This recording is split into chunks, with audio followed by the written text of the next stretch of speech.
What if I told you a county official in Kenya demanded a bribe so large it could fund a small business for a year? This is Kenya News Update today. Coming up, you'll see a hidden camera sting, discover where bribe money gets stashed, and learn why this arrest reveals a pattern affecting every Kenyan. Picture this. An entrepreneur in Watamu, Kilifi County. They have a dream to build. A wall, some structures for their business. They follow the rules, go to the county government for approval. They meet a revenue officer in the approvals section.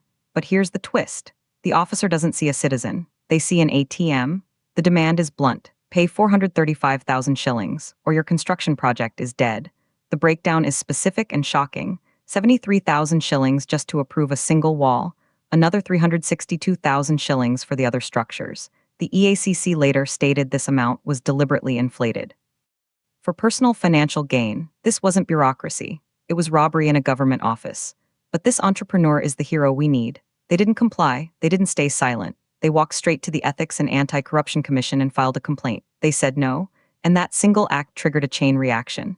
The EACC launched an immediate investigation.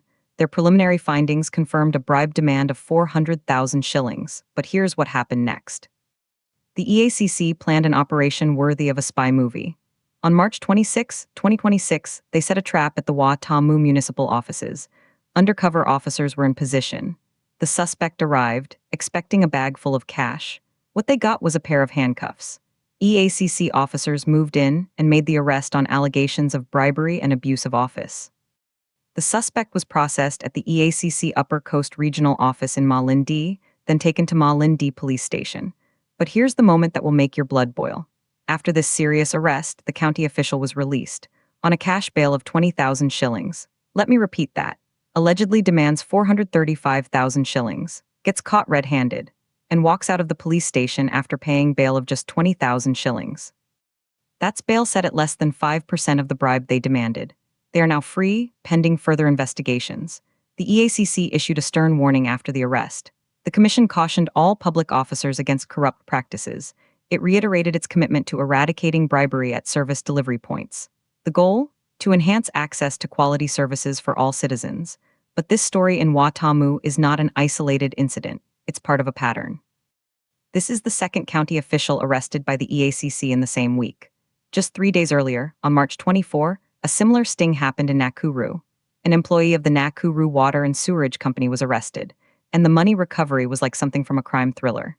EACC officers recovered a total of 135,000 shillings. Where was it hidden? 15,000 shillings in his hand, 100,000 shillings stuffed in his socks, and 18,000 shillings in the pockets of his coat. This shows us the face of corruption. It's not just in headlines about billions. It's in the socks of a water company employee. It's in the inflated invoice from a county approvals officer. It's personal, it's brazen, and it's happening now. The impact is devastating. It makes the cost of doing business in Kenya unpredictable and high. It discourages local entrepreneurs from even trying. It destroys trust in the very institutions meant to serve the public. When an official adds a zero to a cost for their own pocket, that cost doesn't disappear. It gets added to the price of goods. It gets factored into the cost of a new shop. The ordinary Kenyan pays for corruption with every purchase. The EACC's action is a sign of resistance, but the swift release on such low bail raises a critical question. Where is the deterrence? If you can demand 435,000 shillings and only risk a 20,000 shillings bail payment, where is the fear? The war on corruption has two fronts, the grand larceny of national tenders and the petty tyranny of service delivery points. This story is about the second front. It's about the courage it takes to report and the institutional machinery that can swing into action. But as we celebrate this arrest, we must ask, how many other county offices have their own price list today? How many entrepreneurs are being shaken down right now? The EACC has fired a warning shot. But is anyone listening? This story ends with a challenge for you, the viewer. Corruption wins when good people decide it's just the cost of doing business. It loses when people have the courage to say enough. Do you believe the bail system for corruption cases makes a mockery of justice? Should suspects in such cases be denied bail altogether? Tell us your thoughts in the comments. And for more hard-hitting investigations and breaking news, make sure to subscribe to Kenya News Update today.